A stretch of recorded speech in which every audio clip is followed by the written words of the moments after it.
On se retrouve aujourd'hui pour cette nouvelle vidéo dans laquelle on va essayer de développer un petit peu plus pour, toujours dans le même état d'esprit, vous aider à vous installer au Maroc et répondre aux éventuelles questions. Alors, la première des thématiques qu'on va exposer, ça va être où s'installer au Maroc. Ça, c'est l'éternelle question. Où s'installer, dans quel quartier, qu'est-ce que ceci, qu'est-ce que cela.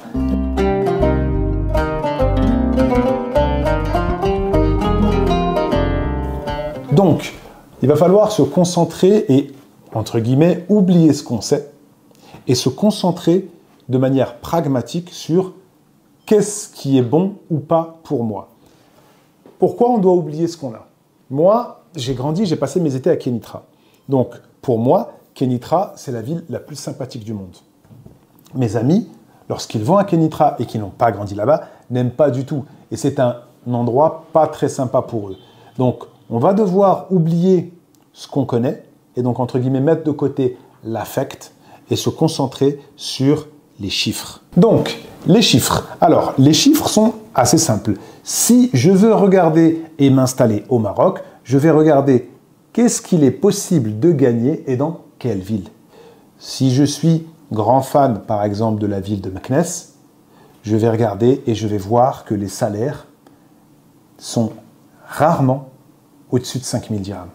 Donc, cette ville est peut-être incroyable, mais ça va être difficile d'avoir une classe moyenne là-bas.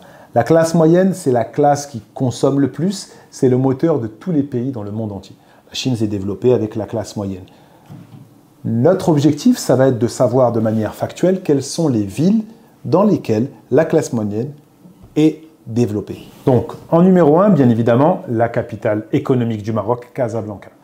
C'est, je pense, la ville du Maroc où les salaires sont les plus élevés. En numéro 2, on aura Rabat, la capitale, où il y a des salaires qui sont quasi similaires à ceux de Casablanca. En numéro 3, on aura Marrakech. En numéro 4, en devenir, on aura Tanger. Casablanca. C'est difficile pour moi de vous parler de Casablanca sans parler de mon ressenti et de mon affect. Les gens qui vivent à Rabat, comme moi, n'arrivent pas à vivre à Casablanca et les gens qui vivent à Casablanca n'arrivent pas à vivre à Rabat. Ceci étant dit, je vais essayer de vous expliquer. Casa, c'est la genre de mégalopole parce qu'il y a beaucoup d'autres villes à côté qui se recoupent à Casa, Ainsba, Bouskoura, enfin, etc. On ne va pas rentrer dans la géographie, ce n'est pas le but. Font qu'il y a tous les métiers disponibles et toute l'industrie, tout le fret qui passe par Casablanca. Quel que soit votre domaine d'activité, si vous allez à Casablanca, vous pouvez réussir. Mais, parce qu'il y a quand même des mais, c'est très cher, très difficile de s'installer. Et pour quelqu'un qui vient de France et qui quitte tout un tas de choses qui le bloquaient et l'handicapaient en France, c'est très dur d'habiter à Casa. Donc on va avoir les gens qui vont réussir à s'installer à Casa, ce sont les gens qui ont grandi à Casa. Comme expliqué précédemment concernant l'affect, naturellement ils ont cet affect pour Casablanca, ça passe, on a l'habitude, tout comme n'importe qui a grandi dans une cité, pour les étrangers c'est invivable, pour eux c'est sympa. Donc Casablanca, si vous arrivez à survivre là-bas, je pense que c'est un très bon endroit. Le numéro 2, Rabat. Lorsqu'on parle de Rabat, vous faites trop souvent l'erreur de confondre ville où on travaille avec la ville où on dort. À Rabat, les gens travaillent mais n'y vivent pas. Le dortoir est à Salé, Temara, Ainatik, Skhairat, Ainaouda et Menzeh. Ce sont des villes qui gravitent autour de la capitale du Maroc et dans lesquelles les gens vont travailler. Habiter dans Rabat, c'est assez cher, dans certains coins trop populaires, et ce n'est pas toujours la meilleure des choses, sachant que on peut même travailler en périphérie de Rabat sans aucun problème. Aujourd'hui, à mon sens, et encore une fois, mon affect est pris en compte, donc faites bien attention et prenez avec des pincettes ce que je dis. Pour moi, la ville de Temara est la meilleure ville pour un Français ou un francophone qui veut s'installer au Maroc. Dans le sens où il y a ce côté populaire, où tu vas bénéficier de bons tarifs pour plusieurs choses, et dans le sens où il y a cette sensation de liberté, de propreté qui est exceptionnelle dans cette ville. Tu peux trouver un boulot à 10 000 dirhams dans les centres d'appel. Quand je dis 10 000 dirhams, c'est assez compliqué, mais c'est dans la périphérie, et loué à 3 000 dirhams. Et donc, il y a quand même une plus-value qui est faisable. Tu vis dans un côté Shahabi et tu travailles dans un côté moderne. Tu peux aller à Rabat travailler, tu prends le train, tu prends ta voiture, tu prends les transports en commun et tu vas bosser. Maintenant, on va essayer de parler de la ville de Marrakech. La ville de Marrakech est une ville touristique un petit peu hors norme, dans le sens où c'est une ville touristique 300 jours dans l'année. Je n'ai pas dit 365 parce qu'il y a quand même de légères périodes creuses, mais 300 jours dans l'année, vous pouvez faire du business avec les touristes à Marrakech. Donc ça va quand même donner un essor positif dans cette ville-là. J'ai un ami, quand je dis j'ai un ami, vous m'envoyez un message privé, je vous donne tout son CV, je ne le dis pas dans la vidéo. On n'est pas là à inventer des amis imaginaires, qui, un peu comme moi, a une boîte d'assurance en France et qui a un centre d'appel au Maroc. Il a fait l'erreur d'ouvrir à Marrakech et il a regretté. Il m'a dit, Marrakech, c'est une ville qui est magnifique pour tout ce qui va être festivité, mais quand ça va parler métro, boulot, dodo, et d'employés qui vont venir bosser dans le centre d'appel, c'est très compliqué de recruter et il y a un énorme turnover. Problématique que je n'ai pas avec mes amis qui ont des boîtes dans Rabat, Salé, Tanger et Casablanca. Donc attention, si vous avez un projet là-bas qui n'est pas lié au tourisme, gros point d'interrogation. Tu veux ouvrir un café, un snack, coiffeur, barbeur, tout ce que tu veux, Marrakech, c'est aussi sympa que Casa ou Rabat. Si ton activité ne dépend pas du tourisme, n'y va pas. Tu risquerais de te casser la figure et de perdre des plumes. Ensuite, on arrive à la troisième ville, la ville de Tanger. Mon ressenti de cette ville-là, je l'ai de par mon entreprise de nettoyage. J'ai une entreprise de nettoyage et j'ai 70 personnes qui travaillent dans la région nord depuis que je suis installé au Maroc. Ça fait à peu près 18 ans. Donc, j'ai l'expérience d'une ville qui n'est pas très dynamique. Mais mon ressenti n'est pas assez poussé. J'ai des collègues qui ont ouvert des boîtes là-bas, pour qui ça se passe très bien. J'ai des amis qui se sont installés là-bas, pour qui ça se passe très bien. Mais moi, je pense que c'est l'affect qui parle. Je ne suis pas très à l'aise avec cette ville-là pour le moment, même si je pense que c'est aussi une très bonne ville pour s'installer au Maroc. Maintenant qu'on a parlé des villes, on va parler comment s'installer. Et attention, prenez bien en considération que c'est ma vision. Donc c'est la vision Jawed pour s'installer. Lorsque je cherche un bien où habiter, j'ai quelques petites règles que je mets tout le temps. Première des règles, je dois être proche de l'autoroute. À Témara, j'habite le quartier Wifaq parce qu'il est juste à côté de la sortie d'autoroute. Prendre 10, 15, 20 minutes de voiture avant d'arriver à l'embranchement d'autoroute, pour moi, ce n'est pas très bien, c'est pas très bénéf. Donc toujours à côté d'un grand axe. Deuxième des choses, essayez de viser l'endroit le plus, comment dirais-je, le plus marocain possible. Dans le sens où l'endroit qui va être entre guillemets marocain, il va avoir l'hashma diel jiran. Dans le sens où tout le monde connaît tout le monde, les gens vont être limités dans leurs bêtises et limités dans leur folie. Quand vous arrivez dans un quartier où personne ne connaît personne, un nouveau quartier, ça peut se perdre. Attention, je suis à Wifaq à Témara, c'est le cas. Mais mes appartements que j'ai investis, dans lesquels on est ici, c'est dans un endroit typique où tout le monde connaît tout le monde. Donc, essayez de trouver un juste milieu pour pouvoir être dans un endroit qui va être marocain. Évitez Nouvelle Corniche, front de mer, ceci, cela, avec des prix complètement fous. Ça n'a pas de sens. Donc, lorsqu'on va chercher un bien et qu'on va chercher à s'installer, comment est-ce qu'on va trouver le bien? Vous passez par les petites annonces en numéro 1. Avito, Mouabab, Facebook, des fois il y a des trucs dessus. Vous regardez les connaissances et vous regardez sur place. Il vous suffit de vous promener dans un quartier et de demander aux gens. Tu demandes au moulhanout, tu lui prends une bouteille d'eau, ça va, comment tu vas, le business, ça va bien. le temps, شوية عليك خويا t'es au Maroc. Et là tu lui dis واش كاين شي حاجة لكرا هنايا واش هاد الحومة مزيان qu'est-ce que t'en penses? Ok, et tu vas étape par étape. Ça, c'est lorsque tu sais où tu veux habiter. Mais comment on sait où on veut habiter et comment on sait est-ce que c'est bien? On utilise Booking et Airbnb. Tu viens dans le quartier qui te plaît, tu prends 3 nuits et tu regardes comment c'est le matin, comment c'est le midi, comment c'est le soir. Il y a des endroits qui deviennent le soir malfamés, très dérangeants, relativement à certaines personnes. Il y a des endroits, ça passe relativement à certaines personnes. Il y a des femmes qui, lorsqu'elles vont voir des endroits avec beaucoup de jeunes le soir, vont être gênées, vont avoir peur. Il y a des jeunes, au contraire, pour eux, c'est sympa.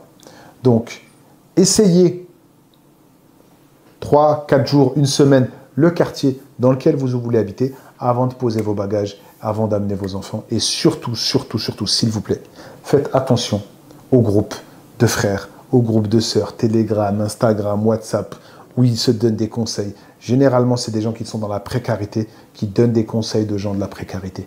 Ce que j'appelle des gens dans la précarité, c'est des gens qui ne sont pas très actifs, des gens qui n'ont pas vraiment fait de projet, qui ont réussi. Et donc, ces gens-là, vous donnez des conseils de gens qui n'ont pas réussi. Il faut faire attention à ça. Vous n'avez pas spécialement besoin de conseils, vous avez votre bon sens et votre ressenti. Une fois qu'on va vouloir s'installer, j'ai un frère qui m'a contacté et qui m'a envoyé un truc incroyable. Il m'a dit, voilà, je vais pour louer mon appartement et je me suis pris la tête avec le propriétaire. Je lui dis pourquoi? Il m'a dit, parce que je lui ai demandé d'aller chez le notaire et parce que j'ai demandé la carte professionnelle du Samsar. Je lui ai dit, mais où est-ce que tu as sorti ces bêtises? Il me dit, je les ai demandées à ChatGPT. ChatGPT, vous devez comprendre, les amis, que ce n'est pas quelqu'un qui comprend les choses. C'est quelqu'un qui lit sur les forums et sur Internet et qui vous refait une transcription de ce qui a été dit et écrit. Il ne sait pas si c'est vrai ou pas dans des sujets aussi pointus que s'installer au Maroc. Donc, quand tu vas aller vers un agent immobilier, la première des choses à faire, c'est de lui demander quels sont ses honoraires. En règle générale, ils prennent 1 mois ou moins.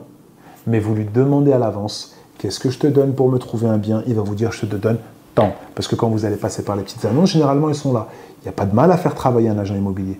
Deuxième des choses, je vais lui demander sa carte professionnelle. En quel honneur tu veux lui demander ta carte professionnelle? Moulhanout en bas, il a mis son numéro sur Avito, il a dit, je suis agent immobilier. Quelle est la raison pour laquelle tu ne vas pas le payer? Il n'y en a pas. Donc, respectez un petit peu, on va dire, le fait que chacun fait ce qu'il veut. Si tu ne veux pas aller ou travailler avec lui, tu ne travailles pas avec lui. Mais ne rentrez pas dans les trucs de carte professionnelle. La troisième des choses, le contrat de bail. Le contrat de bail, on est au Maroc, alhamdoulilah, dans un pays où tout est standardisé. Tu vas chez Moul Mektaba, donc l'écrivain public, et tu lui dis, je veux un modèle de contrat de bail. Il va te donner un modèle qui existe déjà. Tu remplis tes infos, les infos du propriétaire, et tu as fait ton contrat de bail. Bien évidemment que tu peux le faire chez le notaire. J'ai le TACO 75, je suis passé chez le notaire pour faire le truc. Mais je l'ai plusieurs autres bails commercial ou location où je n'ai pas ça. Ce n'est pas obligatoire. Donc ne devenez pas les gens compliqués qui pinaillent. Moi, j'ai quelqu'un qui vient et qui me demande 1 million de documents. Je ne vais pas faire avec lui l'affaire. Le plus important lorsque vous louez un appartement, c'est d'avoir une copie du titre foncier qui dit que ce que vous louez, ça appartient à cette personne. Une copie de la pièce d'identité de la personne qui vous loue ça. Ce n'est pas vraiment utile si vous allez à la Muqata'a parce que la Muqata'a va vérifier l'identité de la personne pour pas que vous vous retrouviez à louer la maison du frère qui garde la maison mais qui ne lui appartient pas et qui appartient à 2 autres personnes en France. Ça pourrait être compliqué. Donc, faire un contrat de bail en bonne et due forme en vérifiant les documents et même quand vous demandez les documents, ne les demandez pas comme un agent secret qui vient vérifier qu'il n'y a pas une arnaque. Demandez-le comme quelqu'un. Vous connaissez comment faire b'siyasa et b'lmhabba pour dire voilà, je préfère vérifier parce qu'on m'a demandé et ça s'arrête là. Une fois qu'on a trouvé le bail, on a signé, qu'est-ce qu'il y a concrètement à faire? Bon, vous allez avoir le mois de loyer, le mois d'avance.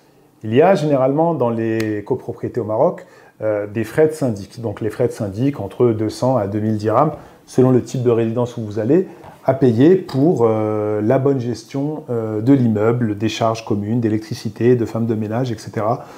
Une fois que vous avez ça, des fois il y a une caution sur le magana dielma, ça veut dire qu'il va vous demander plus ou moins 1 mois de consommation électrique et eau, comme ça en cas de départ, la personne aura de quoi faire. Et puis, vous avez vos clés. Lorsque vous prenez vos clés, la première des choses à faire, s'il vous plaît, c'est de changer la clé. C'est bête, mais ça va vous permettre de dormir tranquille et ça va vous permettre de ne pas avoir de choc. Un jour, tu as posé un truc sur ta table, tu reviens, il n'est plus là. Tu ne vas pas te dire « Ah, le propriétaire avait le double ». Un jour, le propriétaire, ils étaient plusieurs à venir dans cette maison, il t'a loué, il n'a pas croisé l'autre, l'autre arrive, il peut ouvrir la porte. Enfin bref, vous changez les clés, vous êtes chez vous et là arrive le moment le plus sympathique, l'installation et comment meubler chez toi. Donc, tu as pris ton bien, tu as fait tout ce qu'il fallait, tu es content, tu vis ta vie et tu veux le meubler. Est-ce que je ramène mes meubles de France ou est-ce que je les achète au Maroc? Ah, là, il faut que vous arrêtiez avec la France. Lorsqu'il y a quelque chose qui est fabriqué, on entend tout le temps les choses de France sont mieux que les choses du Maroc.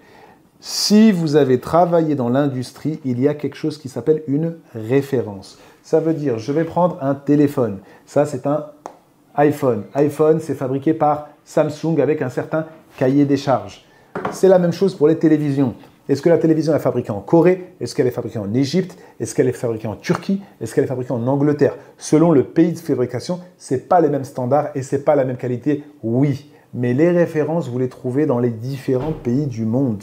Ça veut dire, tu as une télévision en France, référence 37B, qui est fabriquée en Corée.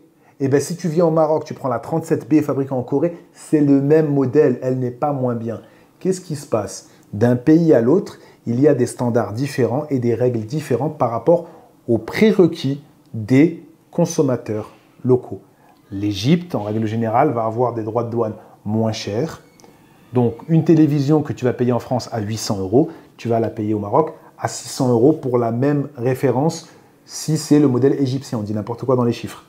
Et la télévision qui va coûter 900 € en France, qui est fabriquée en Corée, elle va peut-être coûter au Maroc 1200 € parce qu'il y a des droits de douane plus élevés. Mais si tu veux jouer le scientifique et rentrer dans les trucs, amuse-toi à ça. Si tu veux juste habiter comme monsieur tout le monde, tu vas au magasin et tu demandes quelle est la garantie de cet article. J'ai acheté une machine à laver il y a de ça 8 ans. Depuis 8 ans, elle est dans les appartements de location. Elle a été changée une seule fois, ça veut dire en 4 ans. J'ai repris le modèle le moins cher, je l'ai remis là-bas.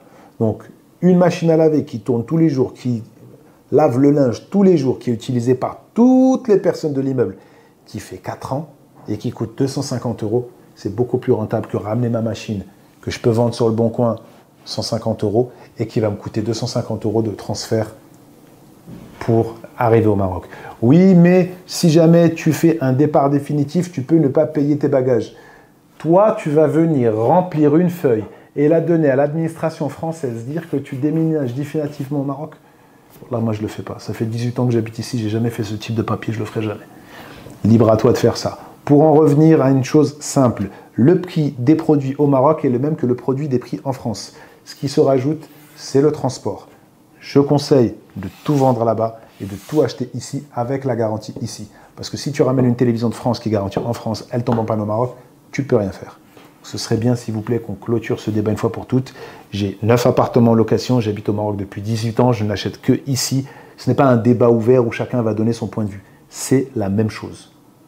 Achetez ici, achetez en votre âme et conscience, achetez en magasin ou chez les revendeurs au marché noir, c'est votre problème. Mais arrêtez de faire un sujet de choses qui n'ont pas de sujet. Concernant tout ce qui va être abonnement téléphonique, fibre, etc., encore une fois, il n'y a vraiment pas de sujet. Maroc Télécom est tellement loin devant les autres qu'ils n'ont même pas le droit de faire de publicité. Tellement ils sont loin et tellement ils ont des parts de marché supplémentaires. Je connais des gars, parce que sur la connexion Internet, généralement, il faut poser la question à ceux qui jouent aux jeux vidéo. Je connais des gars qui jouent avec Inouï, qui jouent avec Orange, ils n'ont pas de problème. Moi, je joue avec Maroc Télécom, je n'ai pas de problème. Pourquoi jouer? Parce que quand tu joues en ligne, en fait, ton bonhomme se déplace constamment. Et si jamais, pendant une seconde, tu n'as pas de connexion, tu le vois. Alors que quand tu regardes une vidéo, même si c'est coupé une seconde, vu que tu as 3 minutes téléchargées d'avance, tu ne le vois pas. Donc, tout ça pour dire, Maroc Télécom ou autre, ce n'est pas important. Prenez la fibre. L'ADSL, c'est une technologie qui est en train de mourir et qui ne marche pas vraiment bien. La fibre va vous coûter à partir de 300 dirhams ou 250 dirhams, si je ne dis pas de bêtises. Vous aurez largement ce qu'il faut. 50 mégas, c'est suffisant. Vous n'avez pas besoin de plus que 50 mégas. À partir de 15 mégas réels, en vrai, ça suffit. Et voilà, vous aurez à ça l'eau, l'électricité, une trentaine d'euros par mois. Il n'y a pas énormément de charges relativement à ce que vous pouvez gagner. Donc voilà, c'est la fin de ce petit point sur comment s'installer et où s'installer au Maroc. Encore une fois, je donne avec conviction et je suis sûr de ma vision des choses. Donc prenez bien avec des pincettes mes conseils. C'est les conseils d'un gars qui vit au Maroc depuis 18 ans dans divers commerces et qui applique ce qu'il a vu chez lui et chez d'autres personnes. Si vous avez des questions, s'il vous plaît, vous les posez en commentaire et j'essaierai d'y répondre avec plaisir lors de la prochaine vidéo. On fait toutes ces vidéos pour vous aider à s'installer au Maroc. Il n'y a rien à vendre, tout est gratuit, il n'y aura jamais de formation, il n'y aura jamais de truc de scam. On n'est pas dans ça. Allah al-Watan al-Malik, on vous aime beaucoup, merci.